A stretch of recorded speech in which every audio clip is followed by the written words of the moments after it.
বেচারা হাসেম আজও খেতে পেল না। মানে হাসেম কে? আমার বন্ধু হকার, একদিনও পত্রিকা বেচতে পারে না। সন্ধ্যা হলে ডাস্টবিনের আশেপাশে ঘোরে খাবারের খুঁজে। কি আপনার কি মনে হচ্ছে ও আসলে ডাস্টবিনে খাবার খায়? ও একটা বাটপার।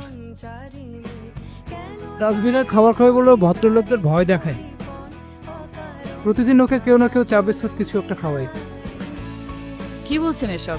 একটা বারকে হাসেমের জন্য নিয়ে যাই, কি বলেন? বিদেশি খাবার, নরম মাংস, সবুজ শসা, লেটুস পাতা। সন্ধ্যা পর্যন্ত পচে যাবে না তো? পচলেই বাকি। হাসেমের জন্য এই অমৃত। ডাস্টবিনের একঘেয়ে উচ্ছিষ্ট তন নয়। আমার খুব মন খারাপ লাগছে। কিন্তু আমরা সুখী, বিস্ময়কর এবং হতাশ।